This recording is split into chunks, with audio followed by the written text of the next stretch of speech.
Look at her, flashing some ice, as the kids say, wearing jewelry worth more than most people's cars. Look at this. Though I'm not a fan of neoclassical architecture, it's one heck of a building to call home, wouldn't you say? Now, look at them. Surely you've seen them on the telly, in the tabloids, and perhaps in your history books as well. They look posh and wealthy, but in reality, their fortune is more than most of us can even imagine. Over $88 billion, and that's just their concrete assets combined with the value of their brand. Though it can be easy to assume where the royal family's money comes from, considering the British Empire has at one point in history invaded all but 22 countries, the truth of how their fortune is earned and distributed now is a bit more complex than most people know. Today, we're going to take a look at exactly where the royal family gets their wealth, what they spend it on, and how much they're worth individually. But firstly, we've got to talk about salary.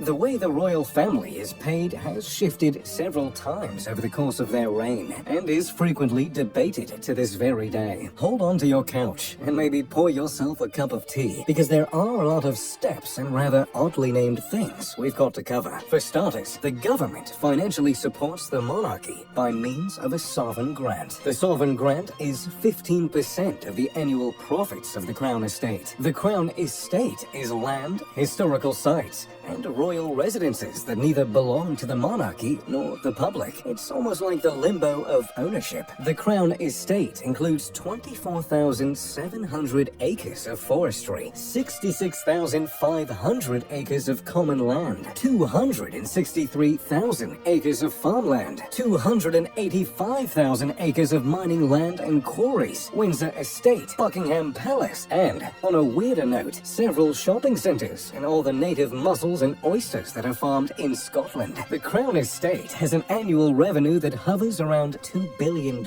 Of that, the sovereign receives 15%. Oh, well, they used to. Recently, that amount was bumped up to 25% to help pay for renovations of Buckingham Palace. It is expected to drop back down to 15% in 2027 when the renovations are completed. Then there's the Duchy of Lancaster. Though it sounds like a space rock band, it's actually the private estate of the monarchy. The property and assets within the Duchy of Lancaster are held in a perpetual trust, which is kept for generations of royals down the line. However, some of the revenue is presented to the monarchy every year in an amount called the Privy Purse, which is by all accounts a pretty uncomfortable name, especially when you consider what a privy is to some. But what you get in the Privy Purse is much, much better than anything you'd find in a privy. In 2018, the amount of money the family received was $20.8 million out of the Duchy of Lancaster's income of $533 million. But the Duchy of Lancaster isn't the only duchy on the scene. There's also the Duchy of Cornwall, which is a crown entity that holds assets to provide an income for the oldest son of the Queen. In 2011 to 2012, the Duchy of Cornwall was valued at $728 million,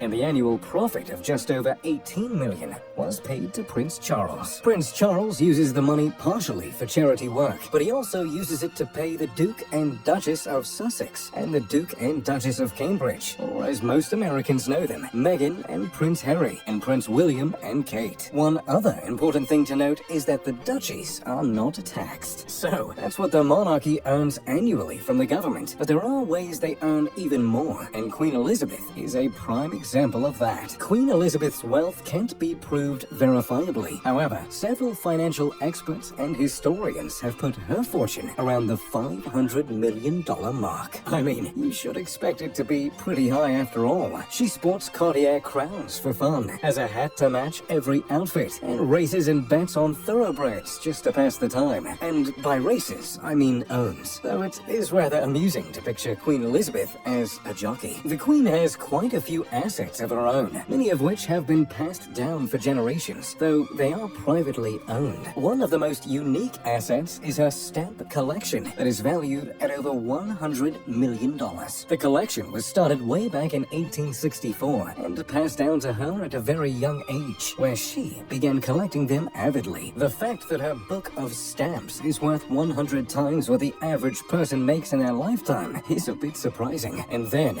there are the homes. While she spends most of her time at Buckingham Palace, there are two mansions that are privately owned by the Queen herself. First, there's Sandringham House, a country retreat the Queen is known to spend 2 months a year at, set on over 60 acres of formal gardens, including sweeping lawns, lakes, glades, and water gardens. The Sandringham House has long been an escape for the royal family, because sometimes you just have to get out the castle. The estate has gone through several changes over the years, and currently boasts a Jacobean-style main home. It's constructed of red brick and limestone, with a tiled roof and 9 clusters of chimney stacks. The interior of the massive home has dozens of lavish rooms. The drawing room features intricately carved molding, a large stone fireplace, and ornate rugs and furnishings that have been passed down for generations. For a more relaxing evening, the Queen can retire to the saloon, which boasts stunning wooden arches, a fireplace, a chandelier, a place to play the piano, and even a small dining table. This is where the royal family enjoys their afternoon tea every Christmas evening. The saloon also has a weighing machine, which was installed by Edward VII, who would weigh guests upon their arrival and exit to show they'd been well fed. I'm not sure how well that would go over these days. There are very few photos of the interior of the building for the privacy of the royal family, but it is known what can be found inside. There's a formal dining room with bright green walls, a large ballroom, a gun and hunting room, a library, a billiards room, and even a bowling alley. Though I'm pretty sure the Queen doesn't have to rent shoes to play. The corridors of the home are lined with Indian armor, which Edward VII gathered on his trip to India and Asia in 1875. On the grounds, there are dozens of buildings, including a private church. There's also Anne Hall, which is a Georgian home used by the Duke and Duchess of Cambridge. Further down, you'll find Park House, which was the original birthplace of Princess Diana, though it is now being used as a hotel. There's also Wood Farm, which is currently used as the residence of Prince Philip. Up where the lochs are chilly and the Highland cattle are abundant,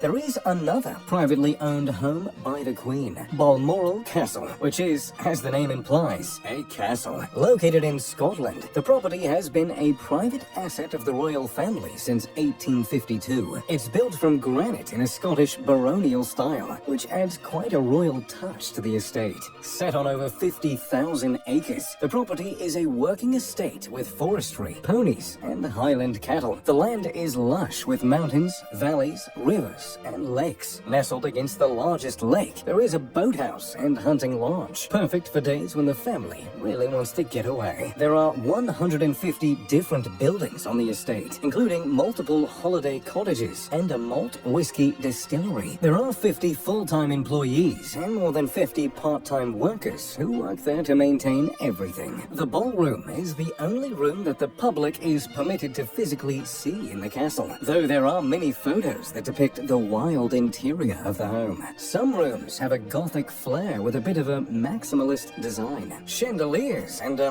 pointy things are all the rage in several of the rooms, as is clashing patterns as well. The Queen's study is noted for having plaid tartan carpet, something I can confidently say I have never seen anywhere else. So, there you have it, the insane wealth of the royal family of England. What do you guys think about the royal family? Let me know in the comments down below. If you enjoyed the video, make sure to leave a like and subscribe. Oh, and turn on post notifications.